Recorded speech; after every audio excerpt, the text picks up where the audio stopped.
Zimą w wesołej noc zapada wcześniej, niż wskazuje zegar. Światła szpitala wojskowego drżą w mgle.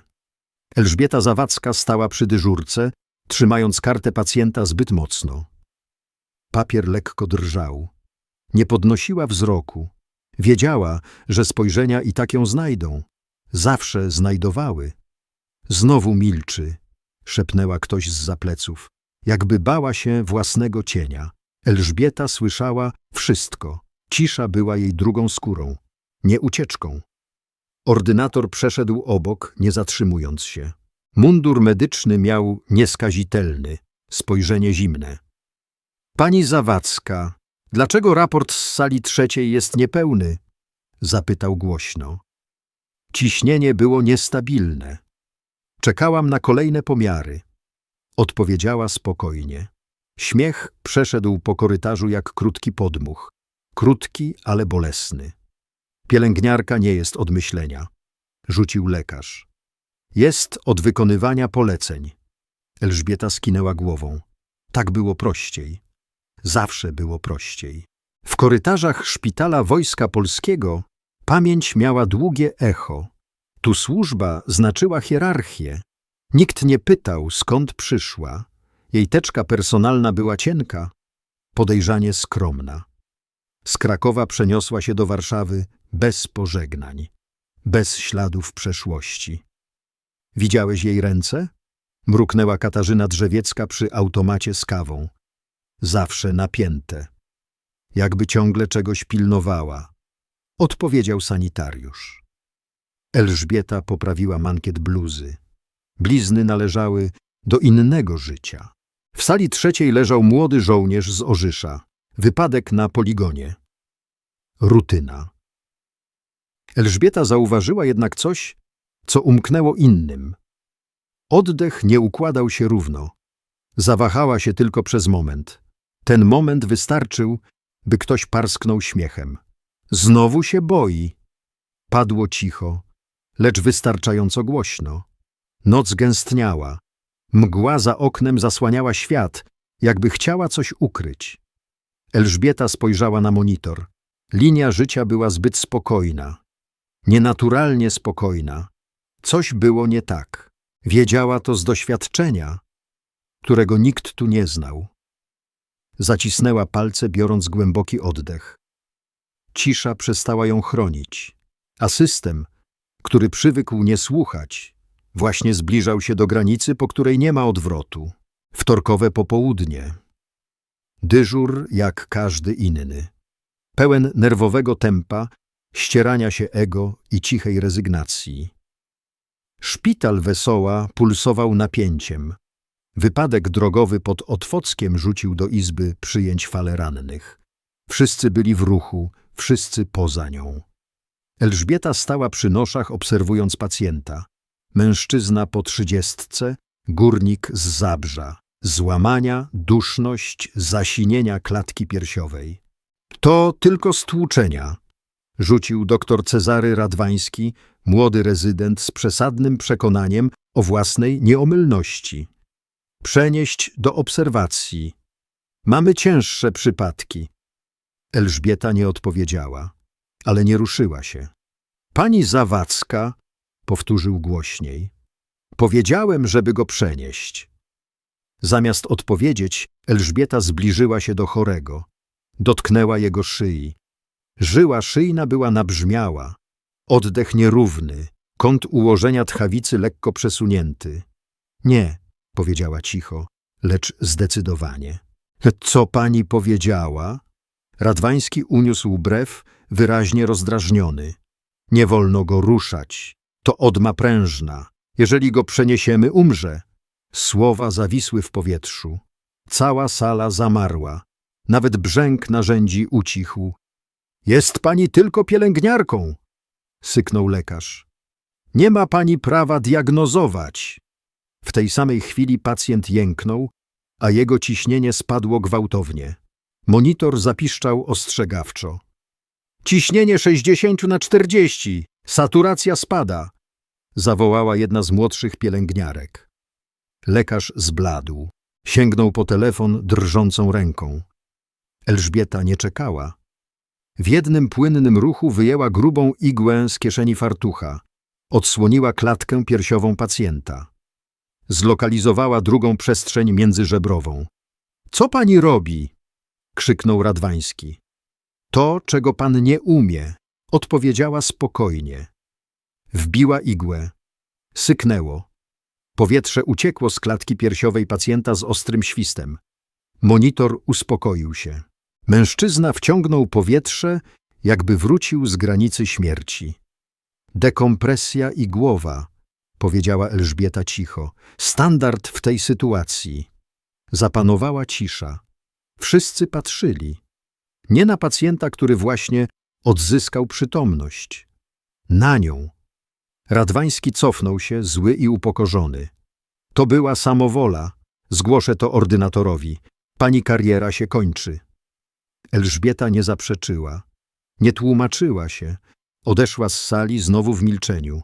Ale coś się zmieniło. Spojrzenia już nie były pogardliwe. Były ostrożne. Ciche. Jakby wszyscy wyczuwali, że legenda właśnie pękła przez skorupę ciszy. Cisza w szpitalu nie była nigdy prawdziwa. Była napięciem, które wibrowało pod powierzchnią, gotowe eksplodować w każdej chwili. Minęły 2 dni od incydentu z Odmą. Elżbieta nie została zawieszona. Jeszcze nie. Ale atmosfera wokół niej zgęstniała. Każde spojrzenie trwało ułamek sekundy za długo. Każde polecenie miało ostrze ironii. Nadal tu jesteś? Zapytała Katarzyna Drzewiecka, tym razem bez kpiny, raczej z niedowierzaniem. Elżbieta wzruszyła ramionami. Nie mam dokąd pójść, ale to nie była prawda. Miała gdzie pójść. Po prostu nie chciała. Jeszcze nie. Nocna zmiana. Sala 8. Starszy kapral po operacji śledziony. Krwawienie ustąpiło. Parametry stabilne. Rutyna. Do czasu, aż nie pojawił się patrol wojskowy. 3 żołnierzy w mundurach grom. Nie przyszli z pacjentem. Przyszli szukać kogoś. Szukamy Elżbiety Zawadzkiej, powiedział jeden z nich. Twarz surowa, spojrzenie puste. Z informacji wynika, że pracuje na tym oddziale. Zrobiło się cicho. Zbyt cicho. O co chodzi? Zapytał Radwański, który jak zwykle pojawił się w nieodpowiednim momencie. Zbyt głośny i zbyt pewny siebie. To sprawa wewnętrzna. Dowództwo, odpowiedział chłodno jeden z operatorów.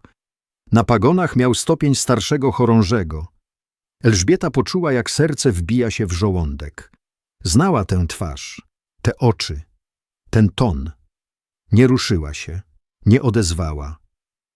Ale jeden z nich ją zobaczył. Zawadzka? Powiedział cicho. Walka? To słowo nie padło tu nigdy. Nikt nie miał prawa go znać. Z kim pan rozmawia? Zapytał Radwański. Ona jest pielęgniarką. Tylko pielęgniarką. Nie, powiedział drugi operator. Ona jest legendą.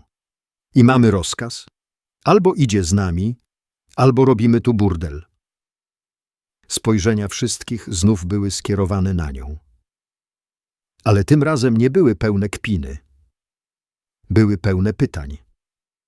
Elżbieta podniosła wzrok. Pierwszy raz od miesięcy. Patrzyła prosto w oczy jednego z żołnierzy. Kto? Zapytała. Głos jej drżał. Kto potrzebuje mnie? Major Tex z Gromu. Rana postrzałowa. Sytuacja niestabilna. Potrzebujemy cię teraz. On potrzebuje ciebie. Powiedział tylko jedno imię. Twoje. W sali zapadła absolutna cisza. Elżbieta spojrzała na swoje dłonie. Już nie drżały. Miała wybór. I wiedziała, że cisza nie ochroni już nikogo.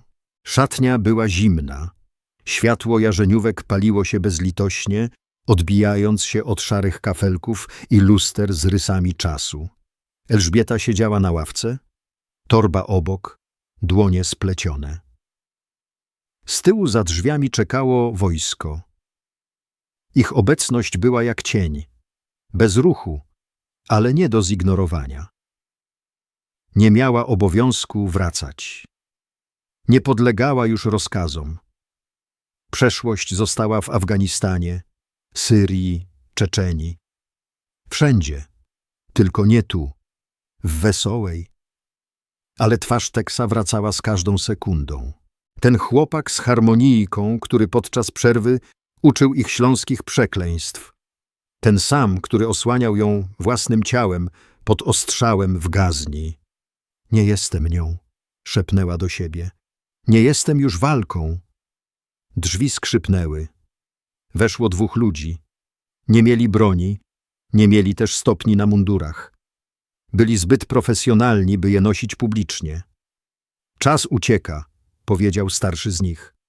Masz może 10 minut, zanim stracimy go na dobre. Elżbieta nie odpowiedziała.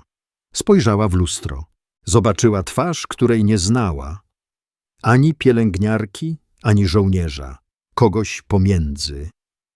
Sięgnęła do torby. Doktagi były tam, gdzie zawsze. Czułe zimno metalu przypomniało jej o przysiędze, której nigdy nie odwołała. Jeśli to znowu eksploduje, to na waszą odpowiedzialność, powiedziała chłodno. Zawsze było, odpowiedział drugi z mężczyzn. Ale bez ciebie nie mamy szans. To ty pisałaś protokoły. To ty przeżyłaś operacje, które dla innych były śmiertelne. Elżbieta wstała. Włosy spięła w ciasny kok. Fartuch zdjęła. Pod spodem miała szary podkoszulek i spodnie z czasów, które miały zniknąć. Potrzebuję zestawu do operacji w polu. Tylko narzędzia tytanowe. Żadnych magnesów. Będzie, potwierdzili. MRI, sala czysta, narzędzia zabezpieczone. Spojrzała na nich, jakby po raz pierwszy. Nie jak na żołnierzy, jak na braci. A Tex? Zapytała cicho. Przy życiu, ale słabnie. Elżbieta skinęła głową. Prowadźcie. Gdy wyszła z szatni, światła na korytarzu wydawały się jaśniejsze. Pracownicy stanęli w milczeniu. Nikt nie odważył się zadać pytania. Tylko jeden głos z tyłu szepnął. Ona wróciła. Ale ona nie wracała. Szła naprzód. Po raz pierwszy od lat. Trauma Bay. Zamieniła się w coś, czego nigdy nie przewidział żaden z planów awaryjnych szpitala wojskowego. 2 operatorów gromu zablokowało drzwi. Broń opuszczona, ale gotowa. Wewnątrz 1 pacjent i kobieta, którą większość personelu znała jako zbyt cichą, zbyt łagodną pielęgniarkę. Elżbieta stała nad Teksem, który tracił przytomność. Krew sączyła się spod opatrunku, powoli, ale nieubłaganie. Ciśnienie 70/40, tętno nieregularne, meldowała Jessica, pielęgniarka, która została mimo krzyków ordynatora. Potrzebuje jeszcze 3 minut, rzuciła Elżbieta, nie odrywając wzroku od rany. Zestaw narzędzi MRI leżał gotowy. Tytanowe, niezawodne i jedyne bezpieczne. Metal ferromagnetyczny mógłby wywołać eksplozję, a właśnie taki był pocisk, który utkwił w szyi Teksa. Jeszcze żyje tylko dlatego, że się nie rusza, szepnęła, zwracając się do jednego z operatorów. Musisz trzymać mu głowę. Ani drgnij. Jasne, odpowiedział ten, którego nazywano starym. Był opanowany jak skała. Zaufaj mi. Jemu już tylko ty możesz pomóc. Drzwi zadrżały. Od zewnątrz dobijał się Dor Radwański, wykrzykując coś o prokuraturze, odpowiedzialności i zakazie wykonywania zawodu. Elżbieta nie zareagowała. Cisza wokół niej gęstniała. Odetchnęła głęboko. Jej ręce nie drżały. Skalpel tytanowy. Zacznę od odsłonięcia nerwu szyjnego. Nie dotykamy odłamka. Jeszcze nie. Kiedy przecięła skórę, sala zamarła. Każdy ruch, każdy oddech miał znaczenie. Z korytarza dobiegł huk, alarm. Może policja, może przełożeni. Jessica spojrzała na Elżbietę. Będą chcieli wejść siłą. Nie otwieraj. Jeśli to drgnie, wszyscy zginiemy. Cisza. Tylko pikanie monitora i oddech Texa. Mam kontakt z fragmentem. Widzisz tę żółtą linię? To kondensator. Jeśli przesunie się o 2 mm, stracimy wszystko. Co robisz? Spytał jeden z żołnierzy. Będę wyciągać, odpowiedziała spokojnie. Na 3. Muszę to zrobić jednym ruchem. Gdybym zrobiła to wolniej, nie dokończyła. Wiedzieli, co by się stało. Raz. Z zewnątrz słychać było kolejne uderzenia. Tłum gęstniał. 2. Jessica wstrzymała oddech. Tex zesztywniał. 3. Ruch był płynny, mocny, precyzyjny. Z wnętrza ciała wysunęła się cylindryczna, ociekająca krwią struktura. Wysoki pisk rozdarł ciszę. Urządzenie się aktywowało. Elżbieta spojrzała na technika MRI. Miska! Sól fizjologiczna. Biegnij. Rzuć to jak najdalej od szpitala. Teraz? Mężczyzna zbladł, ale nie zapytał. Wybiegł. Wszyscy pozostali czekali, w milczeniu nie oddychając. Tylko jedno pytanie wisiało w powietrzu. Czy zdąży? Czas zatrzymał się na 7 długich sekund. 7 sekund po tym, jak technik MRI zniknął za drzwiami z misą pełną śmierci. 7 sekund, w których Elżbieta wpatrywała się w ranę Texa, słysząc tylko własny oddech i bicie serca, jego i swojego. Potem uderzyło. Stłumiony wybuch w oddali. Fala uderzeniowa wstrząsnęła szybami. W korytarzu zgasło światło, potem zapaliło się z powrotem. Ale w sali było już inaczej. Było cicho, stabilnie. Tex żył. Ciśnienie 100/60. Rytm zatokowy, powiedziała Jessica niedowierzając. Elżbieta nie uśmiechnęła się. Jeszcze nie. Ręce miała zakrwawione, oczy suche, ramiona napięte. Złapała igłę. Zaczęła zszywać. Jedno, drugie, trzecie wkłucie. Warstwa po warstwie. Nikt nie mówił.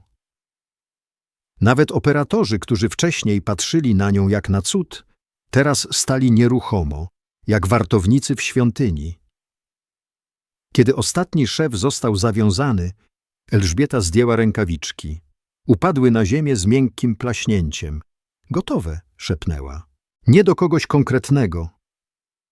Do siebie. I wtedy nogi odmówiły posłuszeństwa. Zachwiała się. Złapał ją jeden z operatorów. Breaker. Silny, spokojny, opanowany. Spokojnie, doktorze, powiedział pół żartem, pół szacunkiem. Drzwi się otworzyły. W nich tłum. Lekarze, ordynator, ochrona, policjanci. Za nimi pacjenci i personel. Radwański pierwszy podniósł głos. Zatrzymać ją! Popełniła przestępstwo, naraziła życie. Ale zanim ktokolwiek ruszył, zza jej pleców odezwał się cichy głos. To przez nią żyje, powiedział Tex. Stał, słaby, blady, ale na nogach. Opierał się o framugę, bandaże przy szyi. Jego spojrzenie było nieugięte. Ta kobieta uratowała mi życie, a wy wszyscy staliście i patrzyliście. Policjanci spojrzeli po sobie. Ich ręce opadły. Ordynator zrobił krok w przód. Czy to prawda? Zapytał. Czy to pani przeprowadziła zabieg? Elżbieta nie odwróciła głowy. Nie musiała. Tak. Sama. I wtedy wszystko się zmieniło. Nie dlatego, że padły jakieś wielkie słowa, ale dlatego, że przez krótką chwilę system, przyzwyczajony do ignorowania, został zmuszony do słuchania. Korytarz szpitala zamienił się w salę sądu bez ławy przysięgłych, ale z widownią pełną świadków. Tex siedział już na wózku inwalidzkim, zmuszony przez osłabienie, lecz jego słowa ciągle rezonowały. To ona nas ratowała, kiedy wszyscy inni bali się dotknąć rany. Radwański, czerwony na twarzy, próbował odzyskać kontrolę. To było samowolne działanie, nielegalne. Ona nie ma prawa wykonywać takich procedur. Ale zrobiła to i przeżyłem, powtórzył Tex. Z tyłu tłumu głos zabrał ktoś nowy, głęboki, nienagannie spokojny. Proszę przestać mówić o niej, jakby nie stała tu obecna. To był pułkownik Jacek Bakar, Breaker, hajduk, legenda gromu, którego twarz Elżbieta znała aż za dobrze. Ta kobieta to porucznik komandor Elżbieta Zawadzka, pseudonim Walka. Przez 3 lata była głównym ratownikiem medycznym naszych operacji specjalnych. 2 odznaki za odwagę, srebrna gwiazda, uratowane dziesiątki istnień. Zgromadzeni w korytarzu zamilkli. Nawet najbardziej aroganccy lekarze zrozumieli, że historia, której byli świadkami, wykraczała poza procedury szpitalne. Ordynator podszedł bliżej. Czy to prawda? Zapytał cicho. Czy to pani była w Paktii w 2018? Elżbieta tylko skinęła głową. Czy to pani przeprowadziła operację kraniotomii w śmigłowcu pod ogniem moździerzy? Tak, panie doktorze.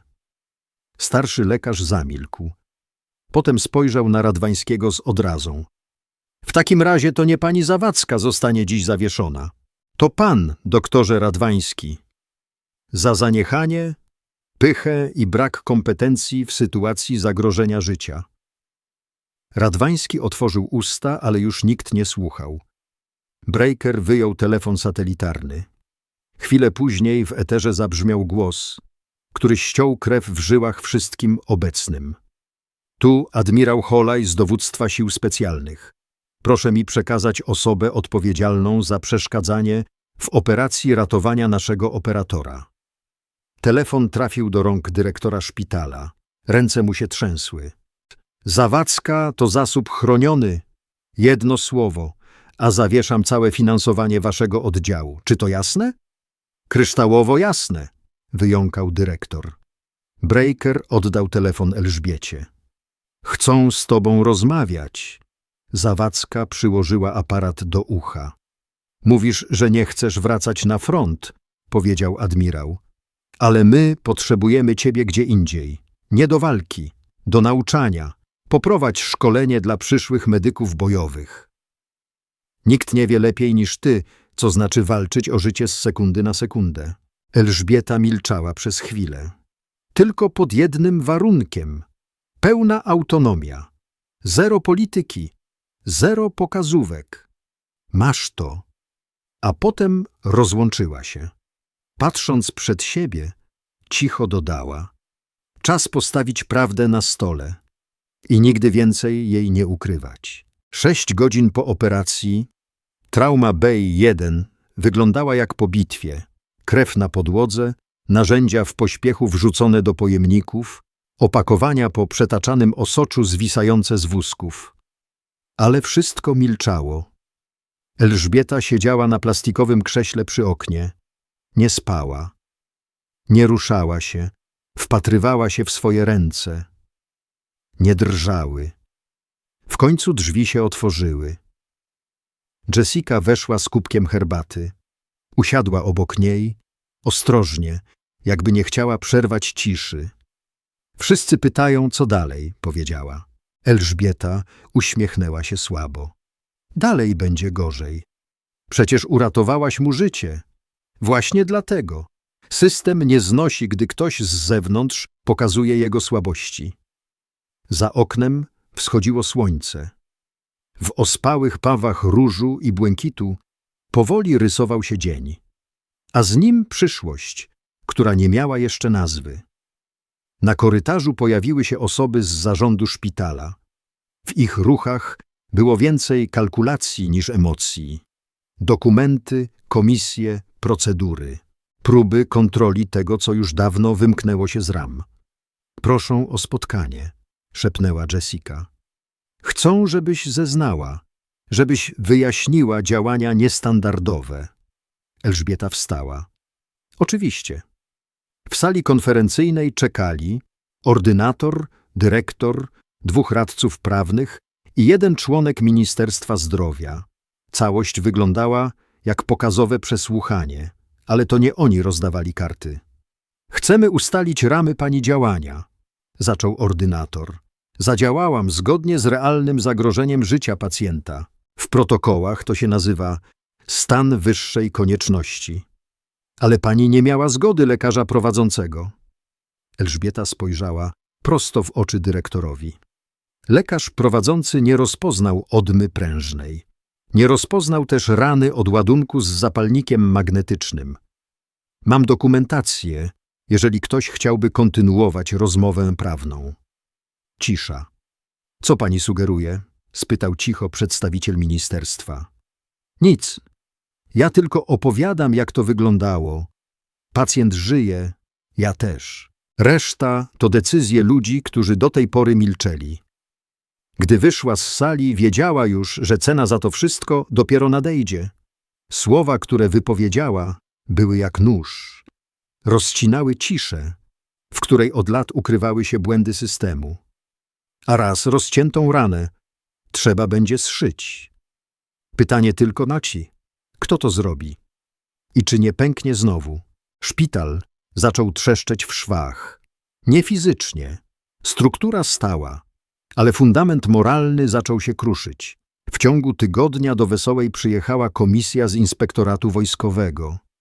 Przesłuchiwali wszystkich. Lekarzy, pielęgniarki, techników. Raport miał być rutynowy, ale wszyscy wiedzieli, co to znaczy. Ktoś musiał zostać ukarany. Ordynator próbował zrzucić winę na Elżbietę. Działała poza procedurą, bez uprawnień, bez zgody. Wprowadziła uzbrojonych mężczyzn na teren szpitala i uratowała życie żołnierza, którego pan odesłałby na noszach do kostnicy. Odpowiedział cicho starszy lekarz z wewnętrznego. A pan był? Widział? Zapytał ordynator z wyższością. Nie musiałem widzieć. Wystarczyło posłuchać ciszy na oddziale. Była inna. Jakby ktoś w końcu zrobił coś prawdziwego. Napięcie rosło z każdym dniem. Przyszły pierwsze decyzje. Ordynator zawieszony, Radwański przeniesiony. Ale system nie lubił rewolucji. System lubił maskować pęknięcia warstwą farby. Mamy propozycję, powiedział przedstawiciel Ministerstwa Zdrowia do Elżbiety na osobnym spotkaniu. Ciche odejście, list pochwalny, bez hałasu. Tak będzie lepiej. Dla wszystkich. Elżbieta popatrzyła mu w oczy długo, bez słowa, a potem wstała. Dla kogo będzie lepiej? Bo nie dla pacjentów. Odeszła bez pożegnania. Na korytarzach rozchodziły się plotki. Jedni mówili, że została zdegradowana, inni, że wróciła do jednostki. Ale prawdy nikt nie znał. Jessica została. Pracowała nadal przy dyżurce, ale coś się zmieniło. Patrzono na nią inaczej. Jakby nie była tylko częścią zespołu, ale częścią świadectwa. W Wesołej więcej pielęgniarek zaczęło zgłaszać nieprawidłowości. Kilka cichych, niedocenianych kobiet zaczęło mówić głośno. Kilku lekarzy przestało krzyczeć. Zaczęli pytać. Zmiana nie przyszła jak burza. Przyszła jak przeciek. Kropla po kropli, aż coś w końcu puściło. W sali 4 leżał nowy pacjent. Młody kapral po wypadku na ćwiczeniach. Jessica zajrzała, uśmiechnęła się, poprawiła kroplówkę. Miałeś szczęście, powiedziała. Trafiłeś do szpitala po rewolucji. Chłopak spojrzał zdziwiony. Jakiej rewolucji? Takiej, o której nikt nie będzie mówił w mediach. Ale my, tu na oddziale, nigdy nie zapomnimy. Bo system czasem się zawala. Nie z hukiem, ale przez jeden szept, który odmówił milczenia. Świt nad Warszawą był szary i cichy. W powietrzu unosiła się lekka mgła, a wilgoć kleiła się do mundurów. Na dachu szpitala wojskowego Wesoła helikopter czekał z włączonymi silnikami. W jego wnętrzu siedział Tex. Osłabiony, ale żywy, gotowy do transportu do ośrodka rehabilitacyjnego. Na dole, w holu, tłum zdążył się przerzedzić. Już nikt nie krzyczał. Nikt nie wymachiwał dokumentami. Zostało tylko kilku pracowników. I ona. Elżbieta Zawadzka, porucznik komandor w rezerwie, teraz znów w czynnej służbie, stała z dłońmi splecionymi za plecami. Spoglądała na puste biurko, przy którym siedziała przez ostatnie miesiące. Biurko, które traktowano jak schowek, jak karę. Breaker pojawił się bez słowa. Ubrany cywilnie, ale z tą samą siłą w spojrzeniu. Gotowa? Zapytał. Nigdy nie byłam. Odpowiedziała, ale ruszyła z nim. Na dziedzińcu Jessica czekała z pudełkiem. Sani. W środku? Stary stetoskop, identyfikator, kawałek zdjęcia z kadry, której już nie było. Zatrzymałam, bo wiedziałam, że wrócisz. Choćby po coś innego. Dziękuję, powiedziała Elżbieta cicho. Nie uściskały się. Nie trzeba było. W Polsce najgłębsze rzeczy dzieją się bez dotyku. Gdy podeszli do śmigłowca, Tex uniósł rękę. Nie zapomnę. Ani tego, co zrobiłaś wtedy, ani tego, co powiedziałaś po. Tylko rób z tym coś, odparła. Słowa to jedno, zmiana to drugie. Rotor zawył głośniej. Wszyscy się cofnęli. Elżbieta nie spojrzała za siebie, gdy wchodziła na pokład. Nie było już po co. Szpital był miejscem, które ją próbowało zabić cichością. A ona odpowiedziała głośniej niż 1000 krzyków. Gdy maszyna wzbiła się w powietrze, Warszawa została pod nią. Mała, zamglona, uporządkowana w chaosie. I w tej chwili, ponad miastem, po raz pierwszy od lat, Elżbieta się uśmiechnęła. Nie dlatego, że wygrała, ale dlatego, że powiedziała wszystko, co trzeba było powiedzieć. I nikt nie mógł już udawać, że nie słyszał.